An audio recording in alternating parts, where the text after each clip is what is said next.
अनमोल वचन। अखिल भारतीय संत मत सत्संग के संस्थापक और गृहस्थ में आनंद योग के जनक परम संत महात्मा परम पूज्य श्री यशपाल जी महाराज अर्थात परम पूज्य भाई साहब जी द्वारा प्रतिपादित इन अनमोल वचनों का पालन करना अति आवश्यक है। ये वचन हमारी गृहस्थ आध्यात्मिक साधना के लिए मूलभूत सिद्धांत हैं, जो इस प्रकार हैं। हम दुनिया की हर चीज की कीमत आंकते हैं, अपने मानव जीवन की कीमत भी जाने व परमात्मा की प्राप्ति हेतु साधना करें। मनुष्य योनि एक उपहार है, इसीलिए परमात्मा को धन्यवाद देते हुए आधा घंटा प्रातःकाल, आधा घंटा सायंकाल पूजा अवश्य करें। सत्संग, सतनाम व सद्गुरु को प्राथमिकता देते हुए इसी के आधार पर ध्यान योगाभ्यास अवश्य करें व गृहस्थ के कार्यों को परमात्मा का कार्य समझकर उसी की याद में संपन्न करें। हर समय ये ध्यान रहे कि गुरु कृपा द्वारा परमात्मा की पवित्र सत्ता का हमारी आत्मा में वास है, अतः मन में निरंतर अपने इष्ट देव का जाप करें। मान सम्मान की इच्छा न करें व अपमान से दुखी न हो। परमात्मा के अतिरिक्त किसी और का भय न करें। दूसरों की बुराई न करें, न सुने, सत्य व मधुर बोलें, अश्लील शब्द मुंह से ना निकालें, सभी से नम्रतापूर्ण व सुंदर व्यवहार करें। धर्म पत्नी के अतिरिक्त अपने से बड़ी से माता जैसा, बराबर की से बहन जैसा व छोटी से पुत्री जैसा व्यवहार करें। सांसारिक जीवन यापन की आवश्यकताएं अंतहीन है, इसलिए अधिक से अधिक समय सत्संग में व धन परोपकार में खर्च करें। याद रखें, न स्त्री माया है, न धन दौलत, न ही परिवार। माया वह है जो हृदय को परमात्मा से दूर हटा दे। अतः निरंतर सत्संग और सद्गुरु की शरण में रहने का प्रयास करें। भोजन अपने इष्ट को अर्पण कर प्रसाद रूप में परमात्मा की याद में करें। रात्रि में सोने से पहले अच्छे बुरे कार्यों का आत्मनिरीक्षण कर उसका समुचित पश्चाताप करते हुए ध्यान करें व प्रभु की गहरी याद में ही विश्राम करें। परमात्मा तू ही है, तेरी इच्छा पूर्ण हो।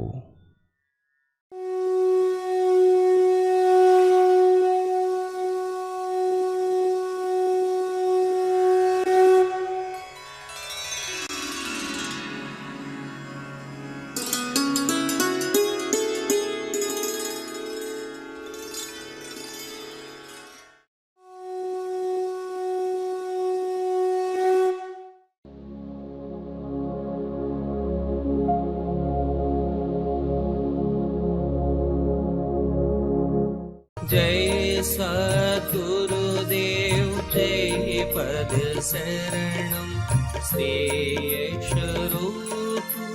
चरणों शरणं।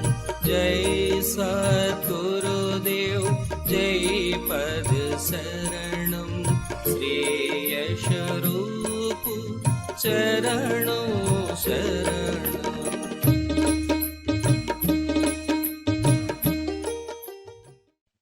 अगर 15 दिन आदमी ना सोए तो डिप्रेशन में आ जाता है, इसलिए सोना बहुत जरूरी है।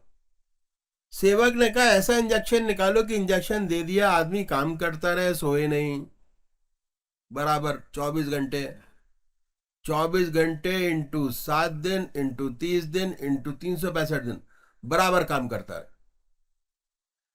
तो डॉक्टर ने कहा कि आप कितने भी इंजेक्शन लगा लो, सोना पड़ेगा ही, सोना बहुत आवश्यक है। तो देखिए सोने में क्या आवश्यक है, हमारी जो साइंस है वो अधूरी है। हम शरीर तक ही सीमित रह पाए हैं और उसके ऊपर अभी बढ़ ही नहीं पाए। वास्तव में हमारी जो पर्सनैलिटी है वो अनोखी है। ये हम शरीर नहीं है, हमारे 3 शरीर हैं। ये तो हमारा स्थूल शरीर है जो बाहर देखते हैं हम, इसको कवर बोलते हैं, स्थूल शरीर जो सामने दिखाई दे रहा है। नाक है, कान है, हाथ है, पैर है। एक और शरीर है दूसरा, और जो मन बुद्धि चित्त और अहंकार से मिलकर बना है, जिससे सोच विचार का काम हम करते हैं। हाथ पैर से सोच विचार का काम नहीं होता। हाथ पैर से सिर्फ डायरेक्शन बनाई जाती है, और जो दूसरा शरीर है जिससे सोच विचार का काम करते हैं, इससे सोच विचार का काम लिया जाता है। इसको हम सूक्ष्म शरीर बोलते हैं। जितना सोच विचार का काम है वह इससे लिया जाता है। उसके बाद एक शरीर और भी है, और वह कारण शरीर, आत्मा, चैतन्यता और अनंत आत्मा ही है। और जहां आत्मा नहीं, वो शरीर बेकार हो जाता है। आप जिसे इतना प्यार करते हैं, अगर आत्मा निकल गई, ये शरीर बेकार हो गया, तो हम ये भूल जाते हैं कि हमारे 3 शरीर हैं। हम इस शरीर को ही सब कुछ समझ बैठे हैं। अब देखिए, सोने में होता क्या है। जब हम सोते हैं तो ना आंख देखने का काम करती है, ना कान सुनने का काम करते हैं, ना जबान बोलती है। हम हिलते डुलते नहीं, ऐसे ही पड़े रहते हैं। और तो क्या होता है कि जितनी आपकी इंद्रियां हैं वह सब निष्क्रिय हो गई। निष्क्रिय का मतलब उन्होंने अपना अपना काम करना छोड़ दिया। तो जब ये निष्क्रिय हो गई तो इनका आधार है मन। ये मन में चली जाती है और इनको ताकत मिलती है मन से। खाने से नहीं मिलती, दूध से नहीं मिलती, इंजेक्शन से नहीं मिलती, मन से मिलती है। इंद्रियां सिमट गई मन के अंदर, और जब सुबह उठे बिल्कुल ताजगी महसूस करते हैं। काम करने की इच्छा है, काम करने की ताकत है। यदि ना सोए तो दिन भर जम्बा ही लेते रहेंगे, कुछ काम ना होगा। तो सोना बहुत जरूरी है। तो हमने देखा कि शरीर को सुलाना बहुत जरूरी है, शरीर को आराम देना बहुत जरूरी है। और ऐसा ही हमारा सूक्ष्म शरीर है जिससे हम सोच विचार का काम करते हैं।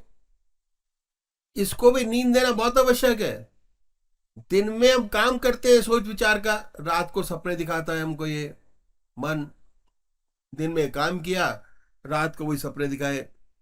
हमारे महर्षियों ने इस बात को जाना, इसलिए उन्होंने कहा कि आधा घंटा सुबह और आधा घंटा सायंकाल भगवान की आराधना करो, पूजा करो।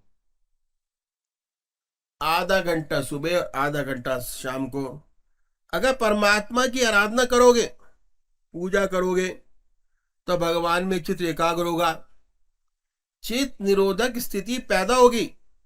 मन विचार शून्य हुआ कि निष्क्रिय हुआ। जैसे आपने सो के इंद्रियों को निष्क्रिय किया अपने, वैसे ही पूजा करके अपने मन को निष्क्रिय कीजिए। ठीक है, भगवान को मानिए ना मानिए कोई फर्क नहीं पड़ता, लेकिन आप अपनी हस्ती को तो जानेंगे। आपका अस्तित्व है और इसका सच्चा विकास करना आपका फर्ज है। भगवान आपकी पूजा का भूखा नहीं है। जो कुछ कर रहे हैं आप अपने लिए कर रहे हैं, और अपना सच्चा विकास चाहते हैं। तो जिस प्रकार आपने शरीर को रेस्ट दिया, उसी प्रकार अपने मन को भी रेस्ट दीजिए। इससे क्या हुआ? मन का काम है सोचना विचारना। मन को एक तरफ लगा दीजिए, अपने कुल देवता में या अपने ग्राम देवता में। उस मन में विचार शून्यता आ गई, और जब विचार शून्य हुआ तो उसे आराम मिल गया, और उसका सीधा संबंध आत्मा से हो गया। आत्मा में आनंद और चैतन्यता, चैतन्यता और आनंद उस मन में आ गई। उसके बाद कितना हल्का फुल्का महसूस करेंगे, ये अनुभव का विषय है। उसके बाद सुंदर सुंदर विचार पैदा होते हैं, ऐसी समस्याएं हल होती हैं जो जिंदगी में कभी ना हुई हो, ऐसी ऊंची शक्ति प्राप्त होती है और सच्चे मनुष्यता के लक्षण प्राप्त होते हैं, सच्चा ज्ञान प्राप्त होता है। धीरे धीरे हम जान जाते हैं कि आप क्या हैं, आपका एग्जिस्टेंस क्या है। और जब हमें अनुभव हुआ कि हम क्या है, तो हमें अपना वास्तविक स्वरूप नजर आता है कि हम कोई गैर नहीं हैं, हम सभी हम ही हैं। जितने ऊंचे संत हुए उनका निष्कर्ष यही रहा। महात्मा तुलसीदास जी ने कहा, जड़ चेतन जीव जगत सकल राम में जान। सूरदास जी को हर प्राणी में, हर पशु में, लता में, वृक्षों में भगवान कृष्ण नजर आते थे। ईसा ने कहा कि अपने पड़ोसी को भी अपनी आत्मा की तरह प्यार करो। लेकिन जब तक नहीं हो सकता, जब तक ये अनुभव ना हो कि हम सब हम ही हैं, ये अनुभव के लिए पूजा करना बहुत जरूरी है। पूजा का क्रियात्मक तरीका हमारे महर्षियों ने बताया कि एक इष्ट को पकड़िए, परमात्मा के एक स्वरूप को पकड़िए और उसी में अपना मन लगाइए, विचार शून्य हो जाएगा। अगर ऐसे ही विचार शून्य करना चाहेंगे तो नहीं होगा। बहुत से लोग विचार शून्य करने की कोशिश करते हैं, नहीं होता। यदि मन विचारों से शून्य होगा तो इसका सीधा संबंध आत्मा से हो जाएगा और सुंदर सुंदर भावनाएं पैदा होंगी। फिर आप चाहेंगे कि संसार में जितने लोग हैं सब सुखी रहें, आनंद से रहें, दुख संसार से मिटे। दूसरे की सच्ची सेवा करने के लिए अपने जीवन को न्यौछावर कर देंगे।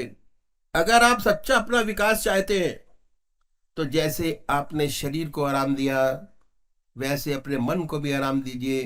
ये जो पूजा है, ये मन को आराम देने वाली बात है। हमारे ऋषियों मुनियों ने इस बात को अनुभव किया और इस बात को जाना और इस बात पर जोर दिया कि हर मनुष्य को आधा घंटा सुबह पूजा, आधा घंटा सायंकाल पूजा अवश्य करनी चाहिए।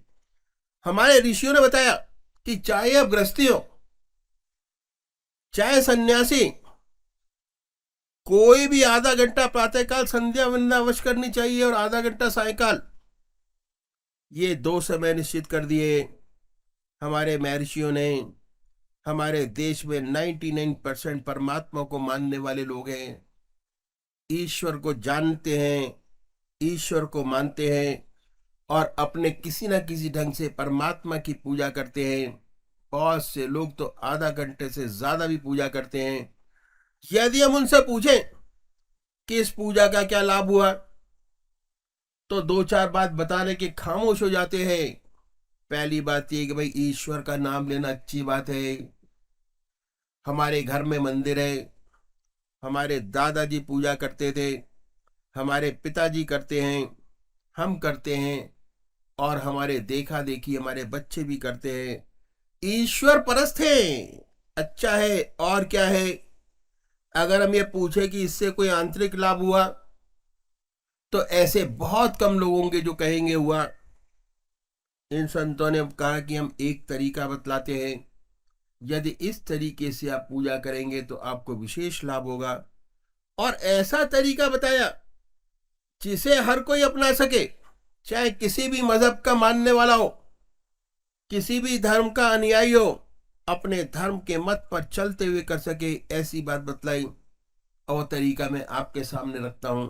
संसार में हर मजहब में 2 प्रकार के व्यक्ति हैं, साधक। एक साकार पुजारी और दूसरे निराकार। बहुत पुराने जमाने से चले आ रहे हैं, नई बात नहीं। इनमें आपस में झगड़े भी होते, आपस में वाद विवाद भी होते हैं, लेकिन आज तक दोनों कायम है। आज आपको साकार पुजारी भी मिलेंगे और निराकार भी नजर आते हैं। बात ऐसी है कि मनुष्य का स्वभाव कुछ ऐसा ही है। किसी को चेहरे से प्यार होता है, शक्ल से प्यार होता है, और कुछ लोग ऐसे हैं जिन्हें शक्ल से प्यार नहीं होता। जिन्हें शक्ल से प्यार होता है वे साकार पुजारी, और जिन्हें शक्ल से प्यार नहीं होता वो निराकार। इन संतों ने दोनों के लिए रास्ता बताया। जो साकार पुजारी हैं उनका प्रथम कार्य एक इष्ट का निश्चित करना। इसके लिए किसी गुरु के पास जाने की आवश्यकता नहीं है। आपकी आत्मा आपका सबसे बड़ा गुरु है। अपनी आत्मा से पूछिए कि भगवान की, परमात्मा की कौन सी मूर्त आपको सबसे ज्यादा अच्छी लगती है। ग्रह देवता, कुल देवता, ग्राम देवता, राम जी, शिव जी, देवी, जो आपको अच्छा लगता है। इस पूरे संसार में 33 करोड़ देवी देवता है। जो जिसको अच्छा लगे उसको पकड़े, और उसके बाद अपनी आत्मा से पूछिए कि जो मूर्त आपको सबसे ज्यादा प्यारी लगती है, उसमें भगवान की सबसे ऊंची भावना डाल सकते हो, उसे अपनाइए। उसे अपना इष्ट माने, उसी की पूजा करें, उसी को याद करें, उसी का ध्यान करें, उसी को इष्ट माने, उसी का परमात्मा का स्वरूप माने, उसी की याद करें हमेशा, उसको कभी बदले नहीं। ऐसा नहीं कि कभी आप राम की पूजा करें, कभी कृष्ण की, कभी माँ की, कभी कुछ की, कभी कुछ की, नहीं। अगर रोज रोज बदलेंगे तो इसका विशेष लाभ आपको नहीं होगा। असल में पूजा का जो मकसद है वह चित्त की एकाग्रता प्राप्त करना है, और उससे ऊपर उठे तो मैं ये कहूंगा कि विचार शून्य अवस्था प्राप्त करना। ऐसी हालत कि जिसमें विचार शून्यता आ जाए तभी हो सकता है जब आपका एक इष्ट हो। इसलिए आज तक जितने साकार पुजारी हुए सभी एक इष्ट के उपासक थे। संत कबीर, संत तुलसीदास भगवान राम के उपासक थे, और इतने भगवान राम के उपासक थे कि एक बार द्वारकाधीश मंदिर चले गए, और जब मंदिर में पहुंचे दरवाजे पर तो सबने प्रणाम किया, आपने नहीं किया। तुलसीदास जी को लोगों ने पकड़ लिया, कहने लगे कि आप तो भगवान के इतने बड़े भक्त हैं, आपने प्रणाम क्यों नहीं किया।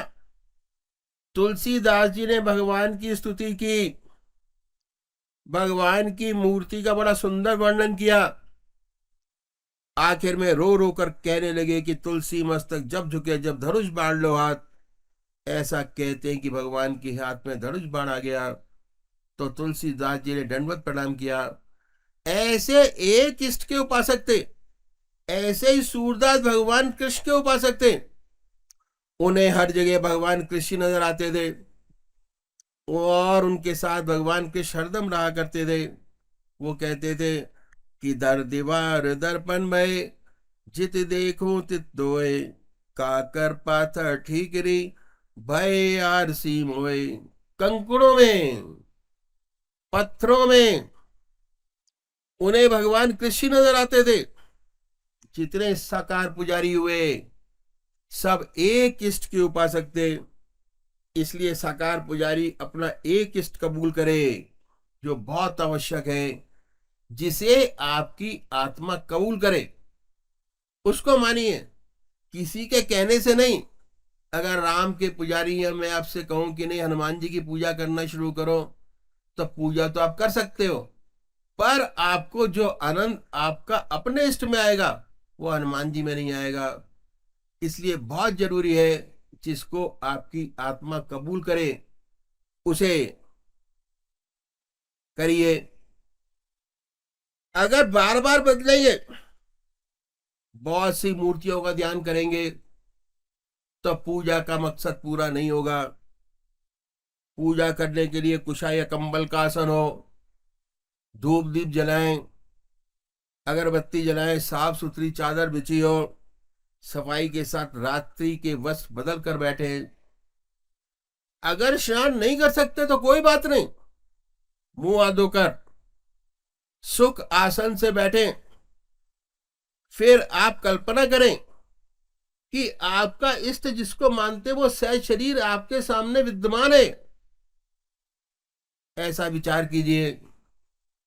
फिर कोई भक्ति भरा भजन गाइए, तो क्या होगा कि जितने बहिर्मुखी विचार की दुनिया के हैं उनसे मन हटकर ईश्वर की तरफ लग जाएगा। और इसके बाद जब आप ध्यान करेंगे तो ध्यान बनेगा। पहले ध्यान बाहर बनाइए, जब वह मूर्त आपके इष्ट की सामने स्पष्ट हो जाए उस पवित्र मूर्त को अपने हृदय में उतारिए बड़े प्यार से, इतने प्यार से कि ना कोई दूसरा विचार रह जाना ख्याल। हमारी आत्मा हमारे मन को देखती रहती है, बताती रहती है कि क्या सोच रहे हैं।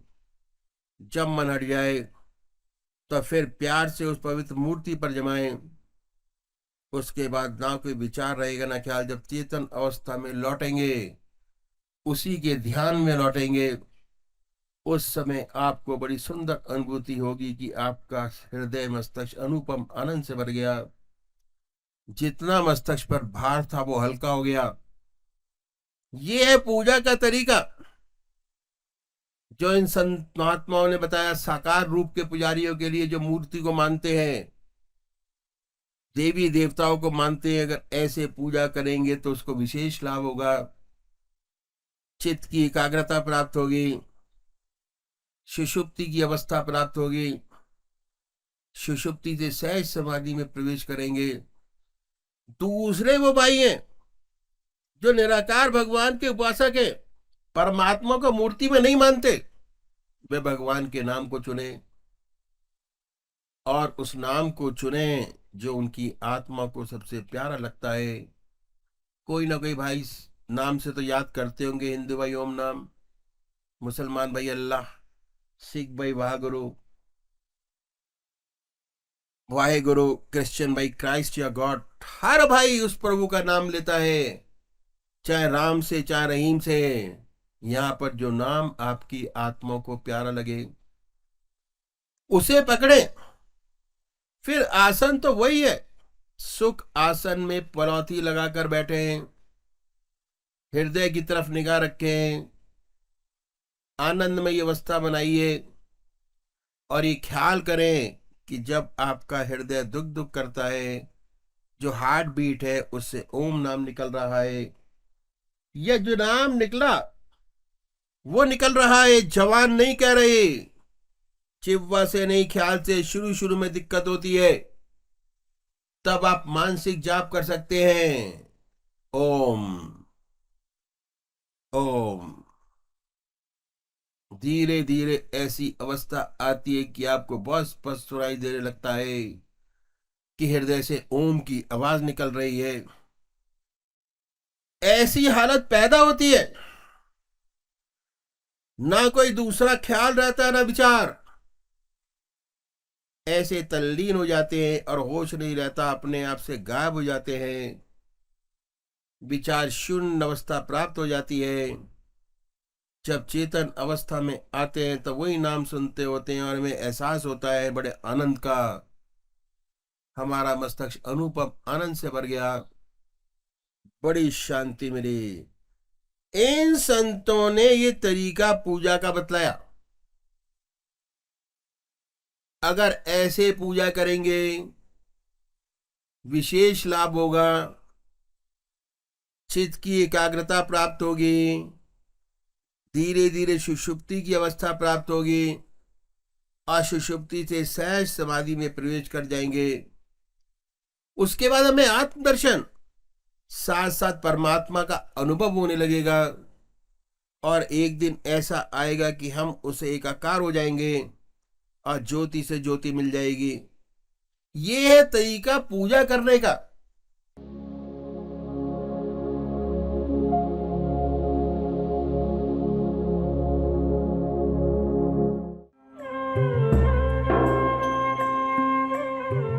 ध्यान योग के कार्यक्रम आनंद योग से निशुल्क जुड़ने के लिए संपर्क करें 9810239677।